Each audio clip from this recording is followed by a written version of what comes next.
Well, welcome everyone. My name is Artemis Javanshir, and on behalf of Public Relations Committee and California Zoroastrian Center, I would like to welcome you to today's talk, Devotion to Wisdom, Part 3 by Mr. Navid Mansourian, with the title, The Modern and Living Philosophy of the Gathas. The Public Relations Committee is a committee of California Zoroastrian Center. California Zoroastrian Center has 3 branches in San Diego, Orange County, and Los Angeles. Our objective is to welcome all those interested in Zoroastrianism in sharing information about Zarathustra's school of thought and Zoroastrian culture. We work closely with California Zoroastrian Center Board of Directors and provide resources such as today's talk to promote the universal message of Zarathustra.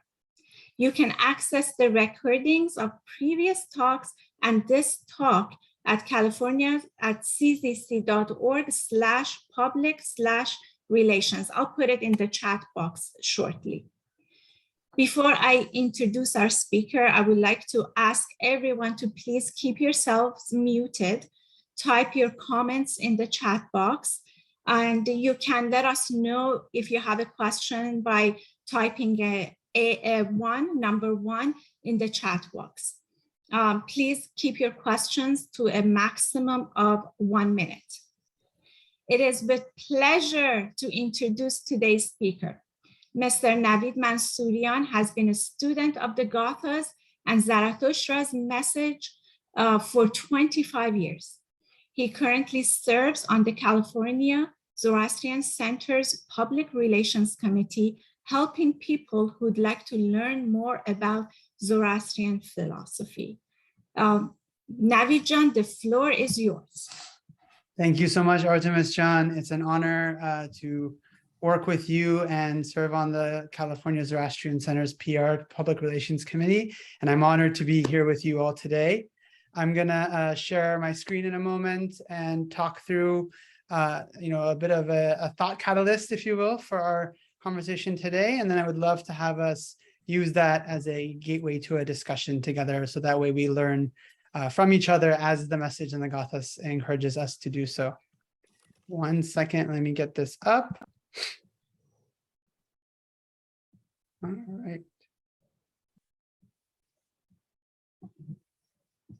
Does this look all right for everyone? Does it show up? Yes. Wonderful. All right. So yes, so as I mentioned, looking at today as a thought catalyst, this is part 3 of our Devotion to Wisdom series. And here we've been looking at exploring the divine attributes as a framework for realizing the divine and self-realization. Part 1 gave an overview of Mazyasana per the Gathas, and part 2 dove deeper into Asha and the search for truth. And today we want to explore how this framework provides a modern and living philosophy for everyday life. And as I mentioned, we're all encouraged to think for ourselves and utilize our good mind to search for Asha. And that's the intention of this presentation. I'm sharing some thoughts and things that I have learned over my studies and our work together on the Public Relations Committee. And I'm hoping this serves as a thought catalyst for us on how we improve our existence. So with that, let's get started. So a brief historical recap. Some of these next few slides are from our previous talks, so I'm going to speak to them a little bit quickly, but just to set some context as a reminder. Zarathustra called his teachings Daina Vangui, meaning good conscience. And a little later, his disciples coined a really befitting term, Mazdayasna, meaning devotion to wisdom. His teachings are captured in 17 songs called the Gathas and an ancient Iranian language called the Avestan, sorry. Linguistic evidence dates the Gathas to around 1700 BCE and to eastern Greater Iran, maybe near the Aral Sea. It's important to note that Avestan was not well understood until the 18th century when linguists noticed it was very similar to Vedic Sanskrit and decoded it. Throughout history, Zarathustra's teachings were prevalent, but especially during the Achaemenid, Parthian, and Sassanid empires. And following the Arab Muslim invasion of the 7th century, Zoroastrians were persecuted almost to extinction. But thankfully, the Gathas of Zarathustra survived as part of the Avesta. So what is the Avesta? As a segue there, the Avesta is commonly referred to as the Zoroastrian holy book. And tradition says this was put into writing in very early times. The Achaemenids did have a writing system, so it's possible even as early as that. But we don't have evidence of it until the 5th century during the Sassanid Empire, when this Avesta we have was completed as put together. And if we look at the Avesta, it does include the teachings of Zarathustra at the center of the Yasna liturgy, and we'll talk about that on the next slide a little bit. But it's actually more accurate to refer to the Avesta as an encyclopedia of sorts.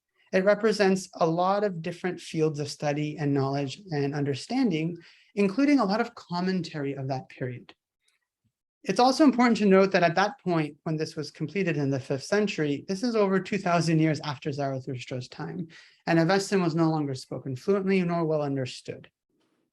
Following the Arab Muslim invasion, many libraries and books were destroyed, including religious texts. It's estimated about 1/3 of the Avesta has survived. So there's likely commentary and other parts that we don't have for context today. But thankfully, the Gathas of Zarathustra were memorized and are intact. To give a little bit more context on the Gathas and where they fit in the Avesta was actually reshaped after the Muslim Arab invasion in the 10th century into roughly 6 books. There's the Yasna liturgy, and it has the Gathas and the Haptangaiti, which are hymns from Zarathustra's immediate disciples at its center in the old Avestan language. The rest of the Yasna has other parts of the liturgy in younger Avestan or newer language. Then we have festivals and lunisolar year information. We have Yash, which are poems and incantations, both pre and post Zarathustra. There is the Venadad, which is literally the law against the Devs, or the evil deities. And there's a lot of purification and regulations against pollution from the understanding of that time. And that's, again, important to place in context. And there's books about the priesthood and rituals and rites, and then there's varying fragments. So it's important to note where the Gathas fits in the Avesta overall. And we look at some of our traditions and things that have evolved over time. This is placing it in context as to what the source of those traditions may come from. What about the Khorda Avesta? As you may have heard of the Khorda Avesta. Khorda in Persian means smaller. So the smaller Avesta is actually a more recent digest of Avestan prayers with a lot of supplements in late Middle Persian. So it's actually a pretty unstandardized prayer book, can vary widely, but anywhere from 4,000 to 20,000 words were selected here. It's important, again, to note that only about 183 of those words come from the Gathas. So there's a lot of Middle Persian supplement here. All right, so moving into the teaser as we get into the meat of the presentation, now that we have that context from the past. People often debate whether the Gathas teach a religion or a philosophy. And I think it's important to notice that language, when we use it, carries a connotation. It carries the baggage, if you will, of our society and where we live. And here in California for us, I think religion is influenced by our understanding of the word through Abrahamic faiths and other major world religions that are common. And when we look at that, at least in my view, what I tend to feel is religion refers to faith in a superhuman power or God, generally who reveals their will and the path for salvation to an exclusive special prophet. The focus here is more on obedience to commandments, to dogma, to unquestionable authority, and belief in static explanations about what has passed and what will happen. This is heavily tied to other religious ideas around predeterminism, prophecies, and being saved externally. In contrast, philosophy literally means love of wisdom. Strikingly similar, if you ask me, to Mazda Yasna, meaning devotion or worship or love of wisdom as well. Philosophy is the pursuit of wisdom and seeking to understand the nature of knowledge, our reality and existence but through human theory and thinking, as opposed to faith in revelations that were handed to us. We're encouraged in philosophy to think and have a critical mind. So let's hold that thought as we look deeper into Zarathustra's teachings, and we'll talk about it more together. All right, and this is another recap slide from part 1. I'm going to speak to it briefly, just to give us a sense. So in the Gathas, I think Zarathustra teaches us a practical spiritual philosophy focused on improving existence through self-realization and realization of the divine. The concept of the divine is very unique to Zarathustra's view.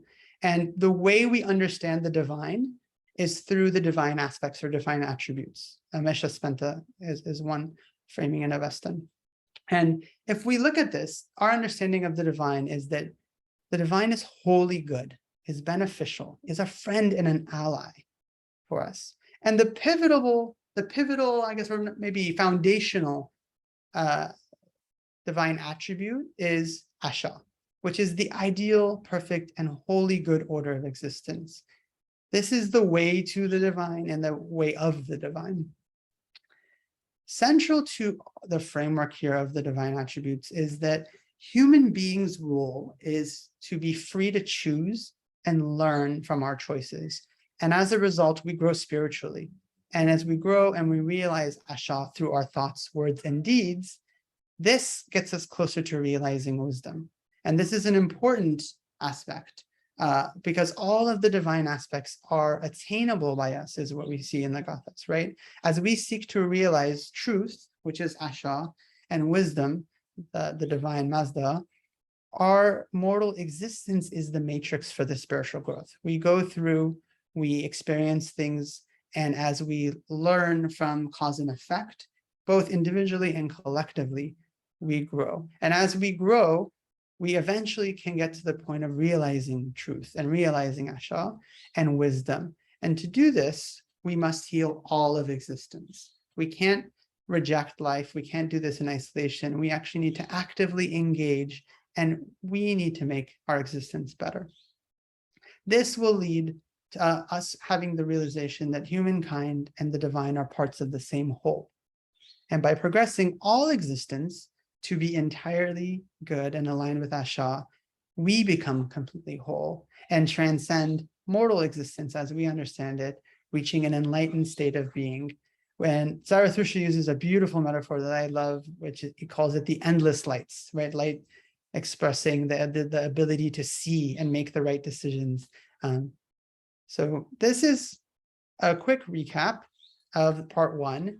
Another simpler way of looking at this is, simply a learning cycle for our lives, right? Zarathustra is saying, and this is one of the reasons why I believe it is timeless.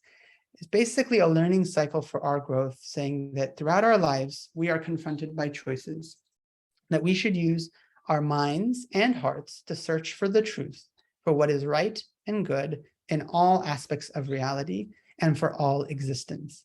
Then choose it freely with each thought, word, and action, and engage the world, not rejecting it, thereby perfecting our world and ourselves together until we become one with the divine, until we become part of the endless lights we just met. I love this framing from Dina McIntyre, borrowing from her. It's just really clear to me how fresh and modern this framework is in our everyday lives. So now we get into the meat of our conversation. How does the Gathas teach an ever-fresh way of life? I believe this is by encouraging us to always seek Asha, what is correct, true, and righteous for all existence. This search for truth is incremental, it's dynamic, it's ever fresh. Asha is what we seek in the path to wisdom. And to be aligned with truth, we must consult the most current understanding of our day and age. So it is incremental, it is dynamic again, to find out what is true in both existences of mind and matter for all the living.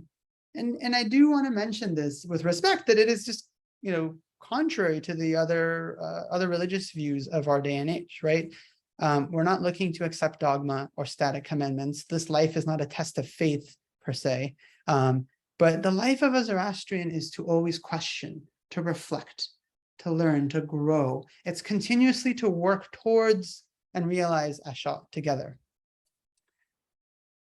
Asha is incremental, as I mentioned, and the more we seek it and the more we align ourselves with it, the more we understand and realize it.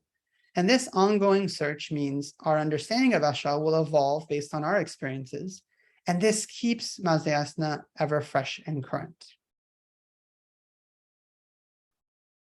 So in a way, truth becomes our teacher, or Asha becomes our teacher. It is the path to wisdom.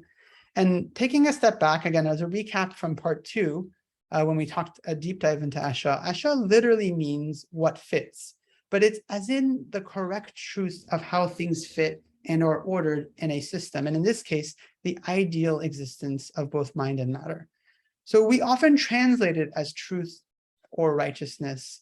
You'll see it in various Gatha verses as either or, but it's important to note that no one word fully encompasses its meaning, and we want to keep that in mind. And this is why, again, we encourage really going back to part 2, if you have a chance, and seeing that deep dive into what Asha entails. So, and as we said, Zarathustra emphasizes this search for truth as our way and our path to realize the divine. So how do we know this? I'm looking at, throughout this presentation, I want to share more of the Gathas with you, right? So we can kind of see these meanings. So starting with Yasna 28:4, we see very clearly, Zarathustra says, I shall take the awakened soul to the exalted abode with the help of the good mind, knowing the blissful rewards of the wise Lord for righteous deeds. As long as I have power and am able, I shall teach all to seek for truth and right. So here that's Asha. So we see very clearly this is the thing, as long as we have able. It's not a one and done situation where we are just arriving at a destination, we've received a revelation and now we need to be obedient to it, right? We are looking at constantly seeking and teaching and looking for Asha. Zarathustra also says he was instructed in Asha, which is why I say, learning from truth like a teacher here. So this ongoing search for truth as a teacher, the desire to comprehend it, and is then emphasized as a path to self-realization and the path to wisdom, to the divine. And we see this in Yasna 43:12. Zarathustra says here, and when thou didst instruct me in righteousness, this is Asha again, thy command to go forth and proclaim thy revelation was not unheeded.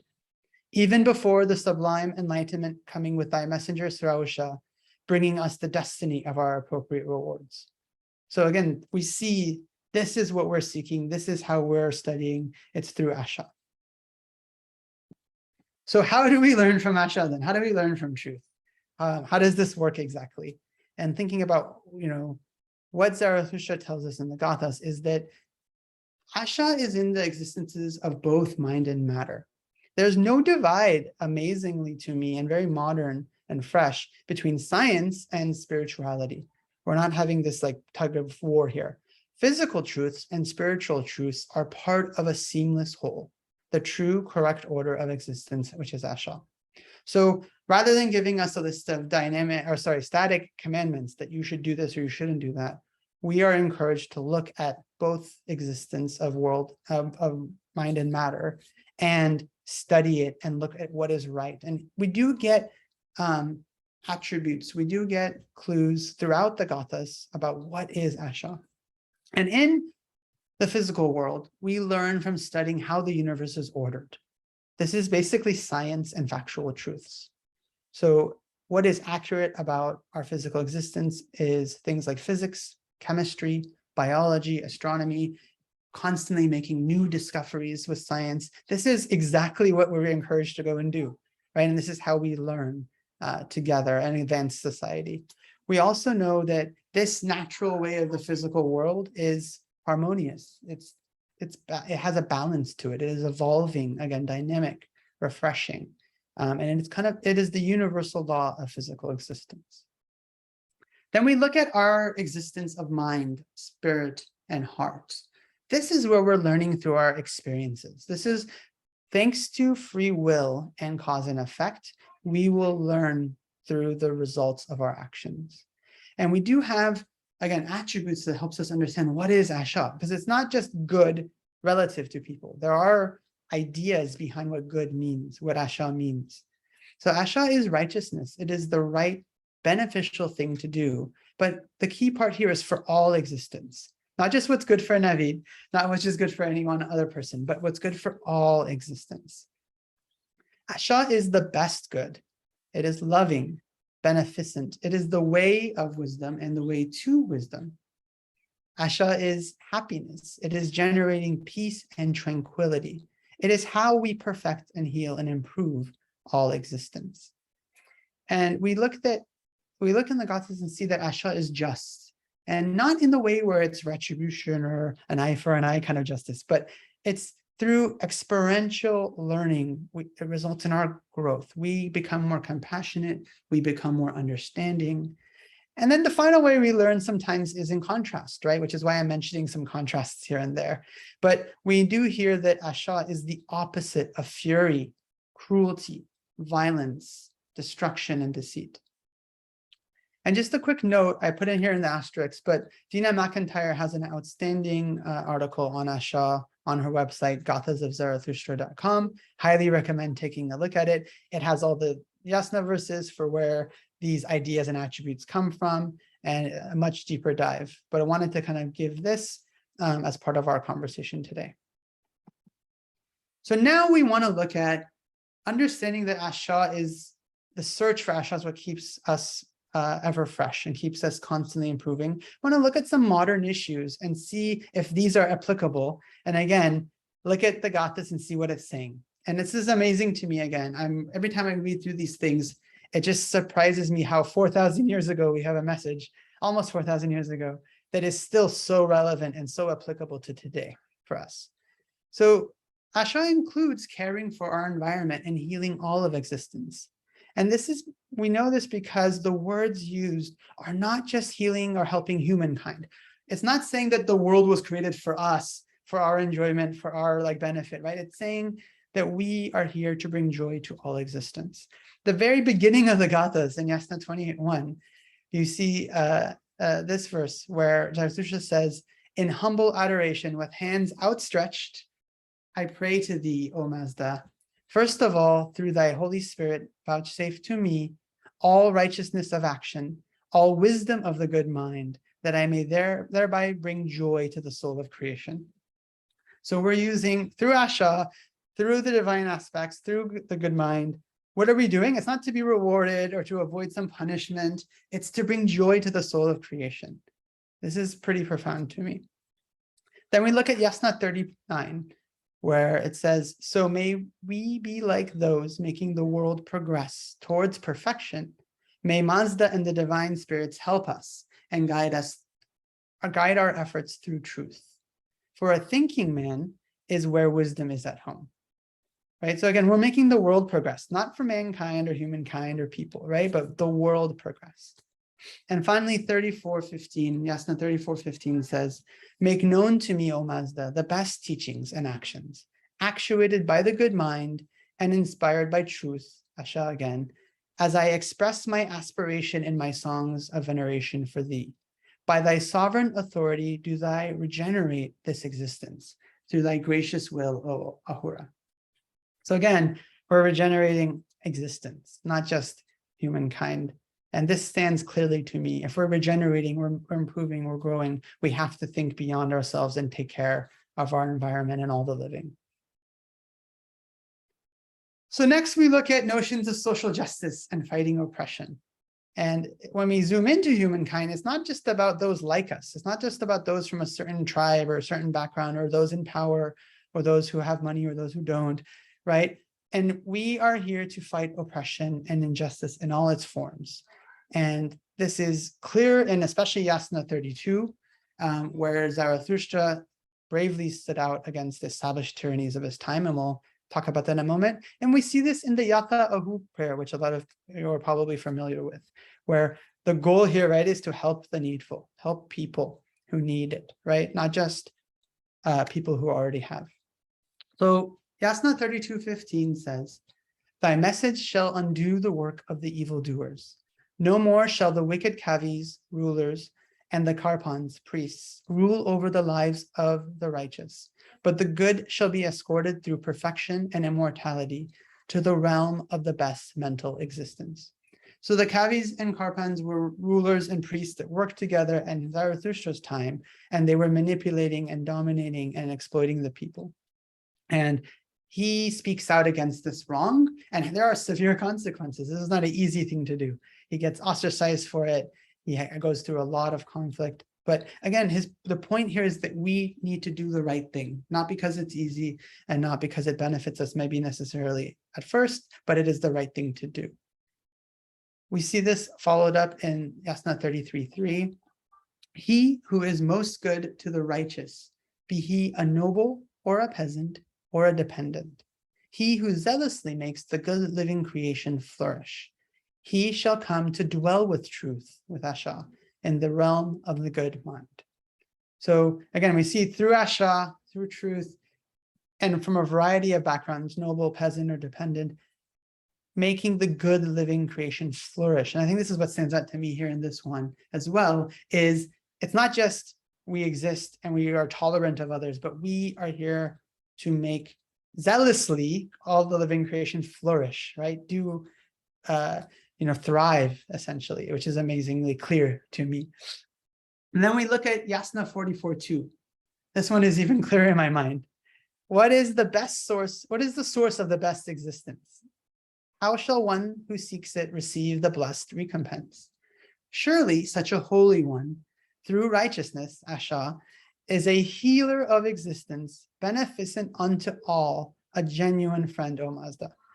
And I think this is so clear to me, right? So you cannot help just some people. You're beneficent unto all, and a genuine friend. And a genuine friend helps others because just to help them, right? There's not looking for a transactional gain of some sorts.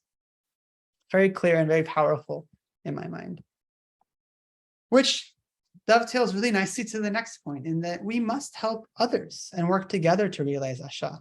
What the Gathas teach us is that we are all connected, and we cannot realize Asha wholly, entirely, by only helping ourselves. So we must help others to progress. And this cannot be through force or through violence. We have to help people realize truth and learn and grow through their own free will. And this is what spreads Ushta, or radiant happiness, and makes us eventually whole and complete, which is one of the divine aspects, Haurvata. Yasna 43 highlights this, especially in the beginning. I have two excerpts, 43:1 and 43:3, that also very clearly highlight these points as well. Happiness be the lot of him who works for the happiness of others. May the Lord grant him health and endurance for the effort to uphold truth. I beseech these very gifts from thee. Mayest thou, through our mighty, the spirit of right-mindedness, bless me with the perfection of a life guided by the good mind. So again, we're looking at upholding Asha, truth, and all the other divine aspects coming together for working for the happiness of others, not just ourselves. And 43:3 makes it clear that he who teaches others the righteous path of truth and happiness, both in the material world and also the spiritual, which is the path leading to thy abode, O Ahura, he attains an end better than good, a generous and enlightened helper, a faithful worthy of thee is he, O Mazda. I love, this is one of my favorites, and I think for multiple reasons. One, you're getting a lot of input about what is the nature of the divine in Zarathustra's mind, and then how we are aligning ourselves, and how do we become more aligned with the divine? How do we become part of the divine? It's through being a generous and enlightened helper, helping all in both material world and the spiritual world, and through teaching and taking care of. That is how we realize the divine. So this leads us to another key point here, in that improving the world, again, in contrast to maybe other belief systems, we're not waiting on an external savior here. Improving the world is the work of each one of us. We are our own saviors. And Zarathustra clearly teaches a practical spiritual philosophy which encourages us to improve our existence right here and now. We're not just holding time or waiting through a test for this lifetime to be rewarded later. We're not waiting on a transactional promise of some sorts, like if you obey these commandments, then you'll be rewarded later. The Gathas are telling us that we are responsible for improving this existence, that we partner with wisdom, we work with wisdom to heal all of existence and thus heal ourselves. And we do this again through the foundational concept of Asha, which is righteousness and truth for all existence, embodying it individually and then collectively until we realize it completely, which results in us becoming one with the divine and part of the endless lights. Yasna 48:12 makes this clear. We see that Zarathustra says, such are the saviors, the Saushans, so plural, of the earth, who inspired by the good mind cause betterment, by actions in tune with the laws of truth and justice, Asha. They are indeed appointed by thee to dispel violence, O Mazda. So again, the point emphasized here for me is that through Asha, we cause betterment and we dispel violence. Like there's so many nuggets in these simple lines that are very deep actually. And then we see that this is a plural activity. This is not waiting for just one chosen person, but it's the work of each one of us to do and work together. So in conclusion, before we start moving towards our discussion, thank you all for hearing my thoughts as, again, a thought catalyst here. I think the Gathas teaches us a practical spiritual philosophy focused on improving our everyday lives, but through self-realization and realization of Zarathustra's concept of the divine, which is not, I think, the same as our modern, kind of major religions of the world. The Avesta may contain some dogmatic lists of do's and don'ts. So you may have seen that or heard of some things from the Venadat or purification rites or other rituals or requirements, but we must place them in their appropriate context. These were the interpretations of Sassanid priests 2,000 years after Zarathustra, when Avestan wasn't well understood.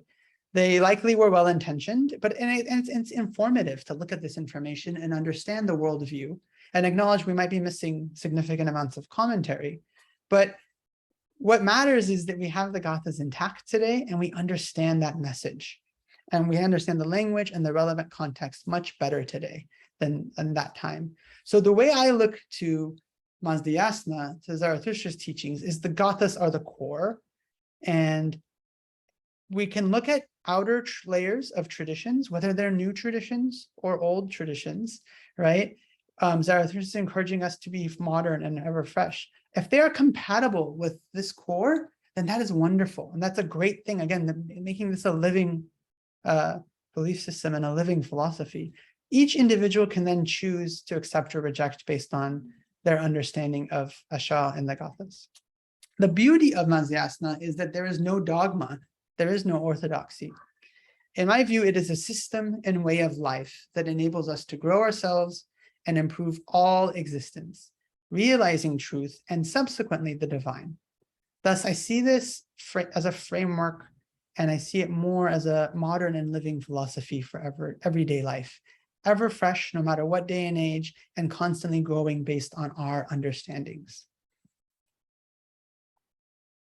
So thank you all so much. I'd like to close with a fitting prayer and mantra, one of my favorites, called Hamazur Bim. This highlights how we must work together and unite in strength and righteousness and through Asha to improve our existence. Please feel free to read along with me, and we can combine our energies, our mental strengths, and bring them together. And then afterwards, we'll get into a discussion together. But may we be joined in strength. May we stand united through righteousness. May we join hands in doing more good deeds. May we unite with good people. May we be far from wrong and wrongdoers. May we be joined hand in hand with all the faithful and all the good people of the world. Thank you all. One more time, I just want to acknowledge all the amazing scholars that have helped put together this series through their life's works that I've been pulling together, different pieces. And like Artemis mentioned, the public relations website is a great resource. It links to these presentations and all the other subsequent links here. Thank you all so much, and wishing you all radiant happiness.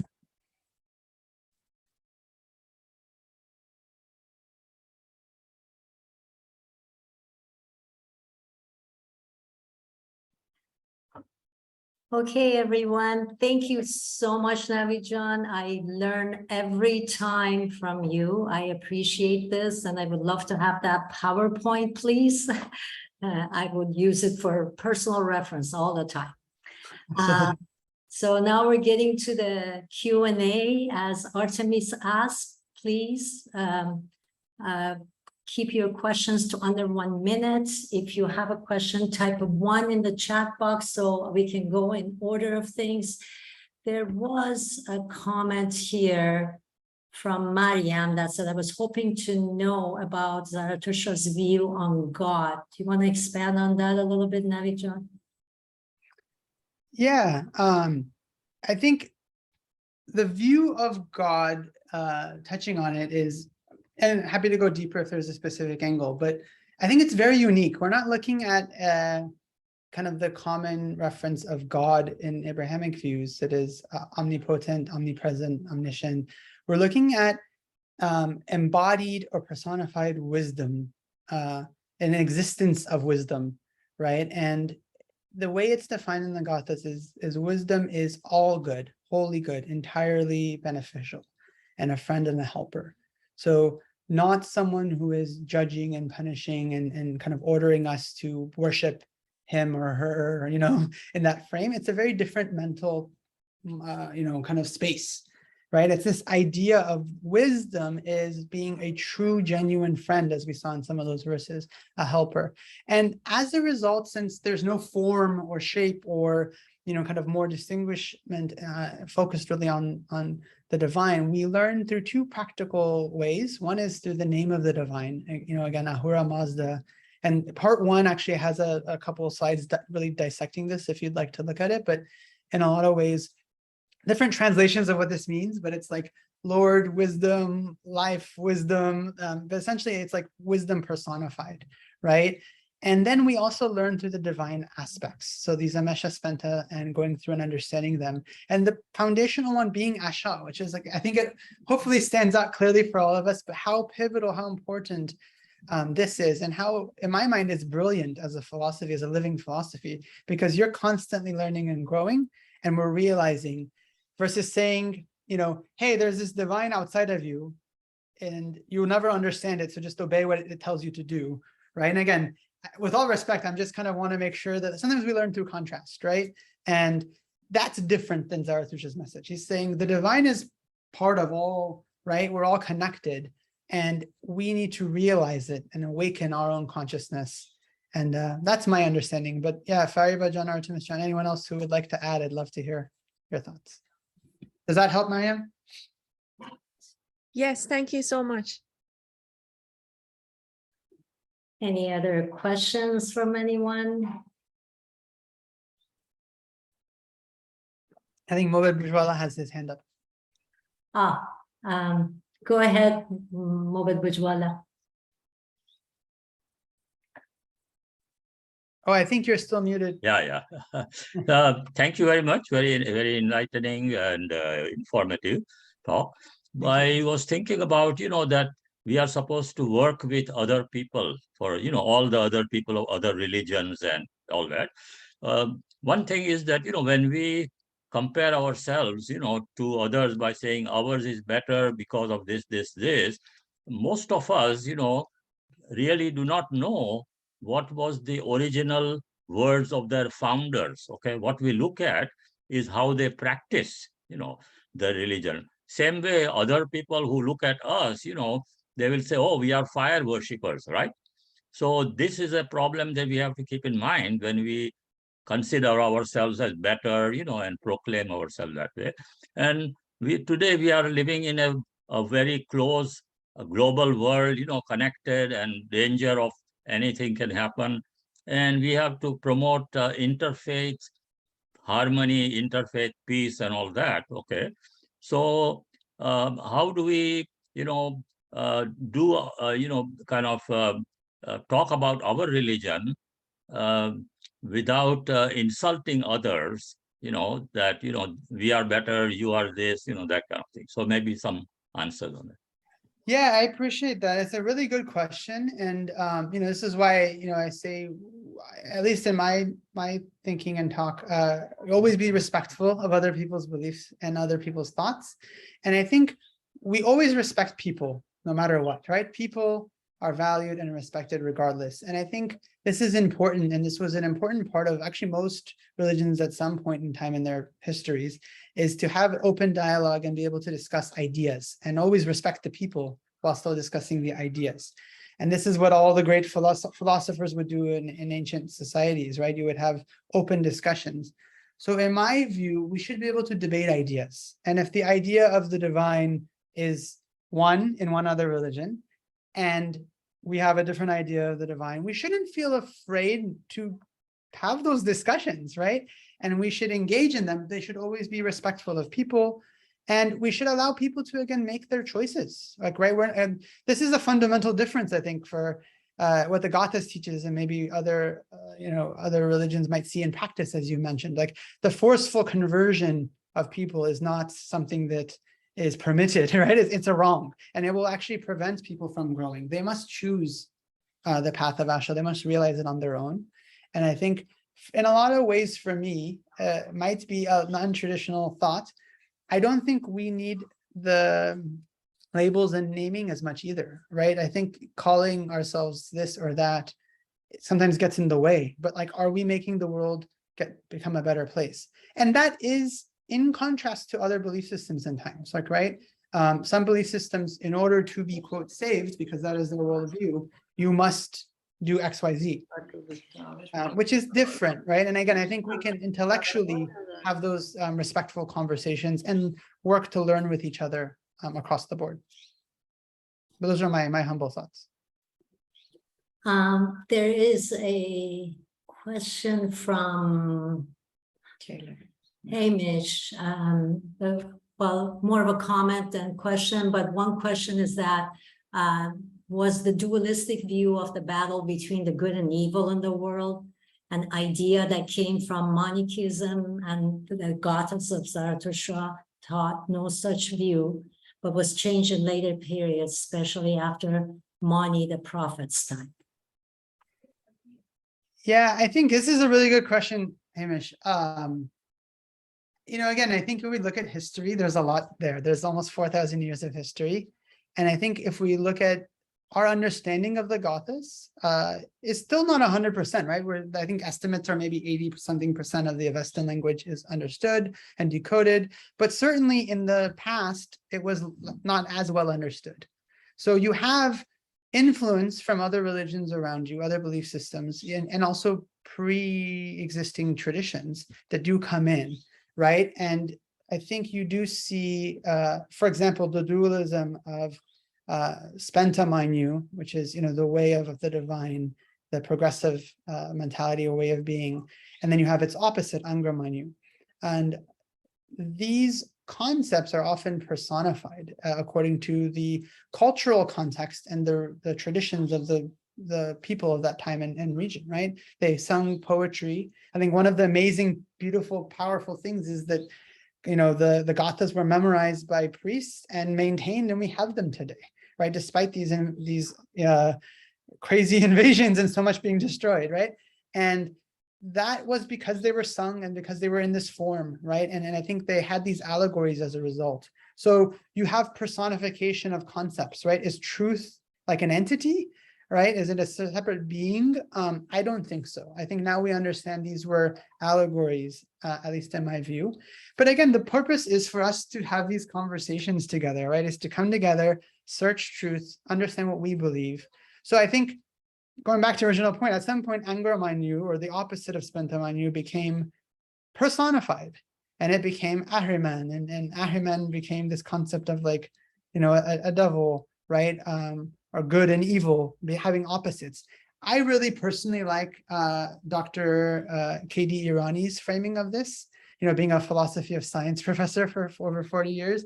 It says these are moral vectors. These are about us. It's not about a binary state of you're good or you're bad. It's about a moral vector of how close and more aligned you are with Asha, which is the ideal state, and how farther away you are from it.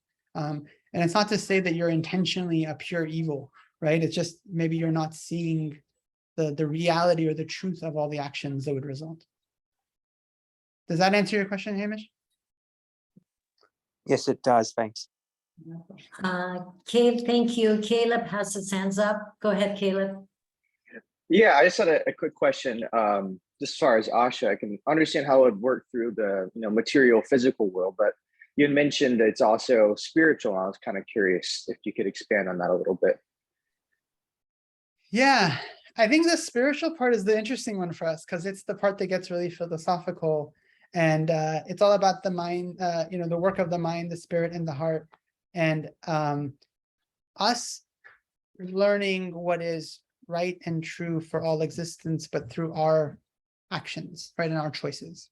So going back to one of the breakdowns of some of the attributes we see for what Asha is in the kind of spiritual world, it is kind of, again, beneficial, it is loving, it is beneficent, and for all existence. It's the right thing to do for all. So nothing should benefit based on at the expense of something else, right? This is, again, why the notions like social justice are so compatible and relevant, just inherently, right? That we're looking at this harmonious state where we're growing together and we are kind of finding the right path for all bodies and all the living.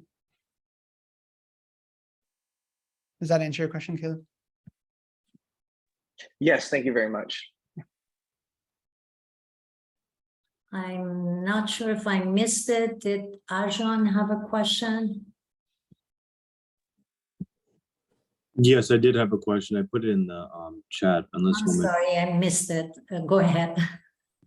Yeah, so I had a question. So, like, what is more important for a society, religion or philosophy, or maybe a mix of both? And what would Zoroaster tell that person that is sort of stuck in between those two ideas? I'm really curious to know. Thank you. Yeah, this is a great question, Arjun. Thank you for asking. That's kind of why we presented this. I didn't answer it very directly on the purpose because I felt this is more of a teaser for us to think about. Going back to words, I think words mean a lot. They're more than just how we communicate, right? And if you looked at, again, modern science and our understanding of human psychology, words are also how we think, right? And how we actually process information even internally. So these words come with baggage. So for me, religion has a baggage growing up here in California. And if someone asks me, are you a religious person? I have a reaction to that. But to someone else, that might be the right word for how they understand and interpret it. And in my view, philosophy, again, being this pursuit of wisdom, right? Sounds a lot like the search for Asha to me, right? And again, this debate and constructiveness. And there are many philosophers that talked about spiritual things and things that were not seen. It's not just about, things you can touch, right? So I view it in that way, but I think, as you said, we need both, right? And I don't think it's about one dominating the other. And I think it's about using the right terminology and us being open and constructive, like Mo Bushwala mentioned. Like, we want to have these respectful dialogues and just kind of understand that we're saying the same things when we say these words, right? That's one thought. The last thing I'll mention out there, if you're interested in this, is Dr. K.D. Irani had his philosophy thesis around domains of belief. If you go and look at these 4 domains of belief that he's outlined, and the CCC has great YouTube videos going through all the 4 domains, it's precisely this thing, right? Which is like, there's all these domains of belief, whether it's technology, kind of moral ethics, science, right? And then, our purpose as human beings, all of them need to kind of exist together. We don't exist in a vacuum as human beings. And it's not like religion versus philosophy or religion versus science, in my view. But this is all forms of wisdom and knowledge that we're trying to seek. Got it. Thank you. Appreciate it, Navid. Of course. Michael has his hands up. Go ahead, Michael. Thank you, Navid, for the presentation. So happy to see you again. I had a question because going off of kind of what you were saying about how Asha and the pursuit of wisdom provides, not only individuals, but society with that framework to live everyday life and to progress and move forward, which I think is really beautiful and really unique to this way of life. But in the Abrahamic world and the Abrahamic faiths kind of give that mentality of suffering, and they provide sort of a consolation when things turn out really bad, right? So for how does Mazdayazna and Zoroastrianism, when things do turn out bad, how does that sort of supplication or relationship to the divine in those moments where like all hope is gone, how does that compare? How does that look? What has Zarathustra said? What has history kind of shown? Yeah, this is a great question. This is one of those ones that, kind of stands out as a big distinction for Zoroastrian, philosophy and the Gathas. The Gathas are not saying, here are all the answers to everything, here you go, and I'm handing them to you. And here's the revelation. They're saying, here's a framework to realize the divine. Zarathustra says, I'm still doing it too. I'm still seeking. I'm not done, right? And we're seeking to understand things. And this is a major distinction, because when you have an all-powerful, all-knowing, all good, so quote unquote, God as it's framed in Abrahamic religions, there's a conflict there, because the world is not necessarily all good, right? So there starts to be this conflict of how things are expressed, and philosophers have tackled this, discrepancy, if you will, in a variety of different ways. And I don't think there's a clear answer. And I think Zarathustra just is not addressing this, to be clear. I mean, at the end of the day, I don't think he says why bad things happen, why there is natural disasters. But what he does focus on is the things we can do, right? We can learn and understand more about why those things, why does a flood happen?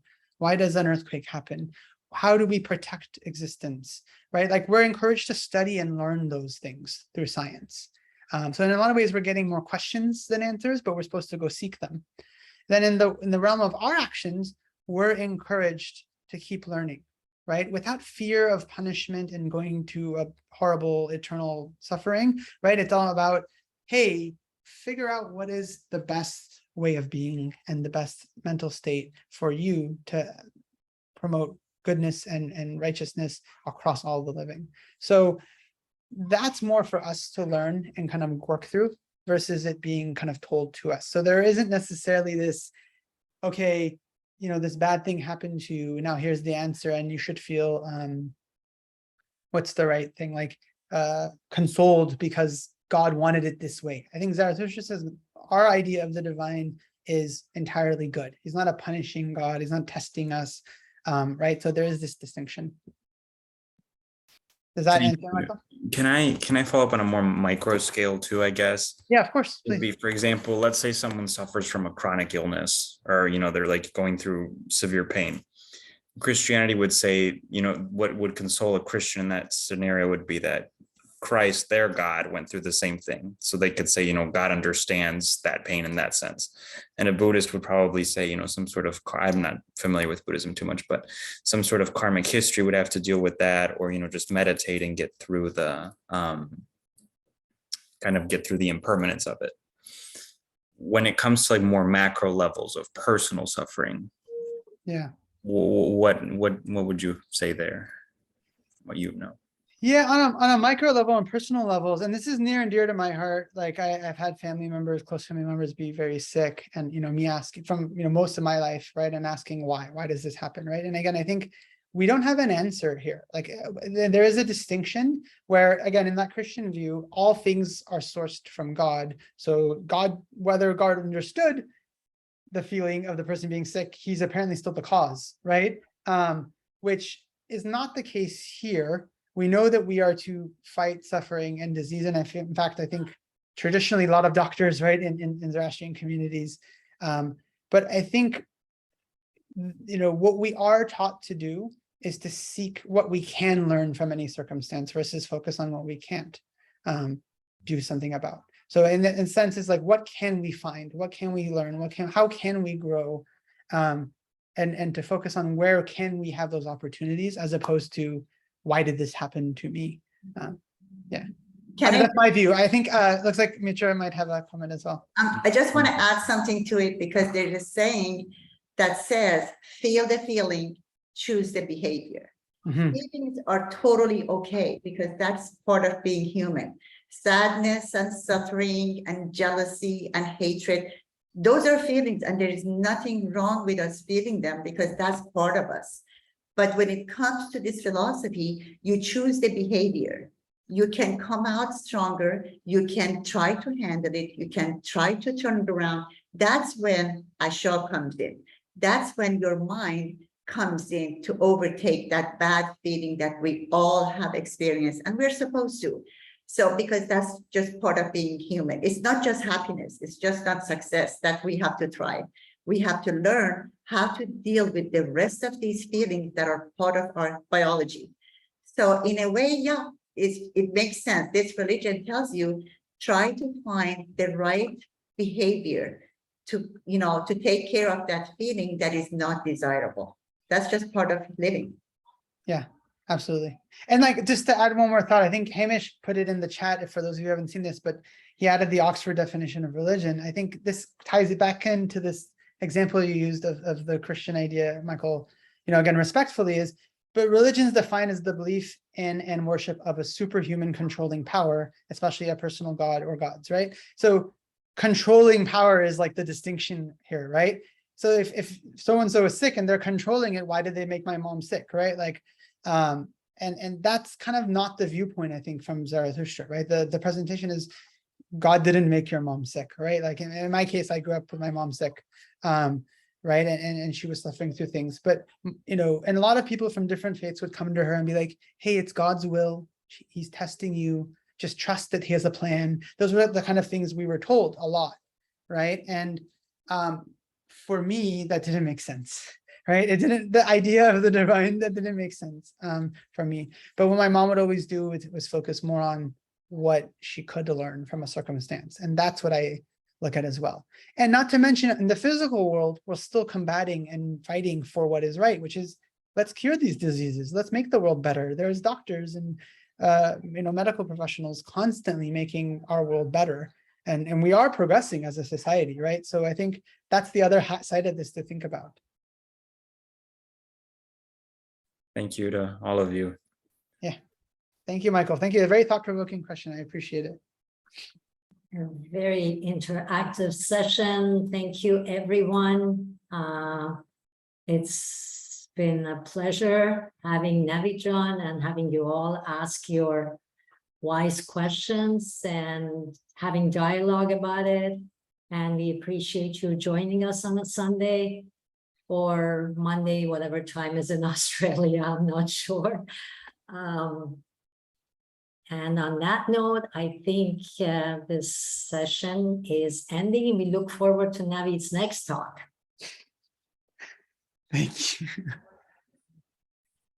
Thank you all so much. I wish you all a wonderful day. Vishta. Thank Thank you. you. Bye. Have a great Thank week. you. Have a good one. Thank you. Bye-bye. Thank you.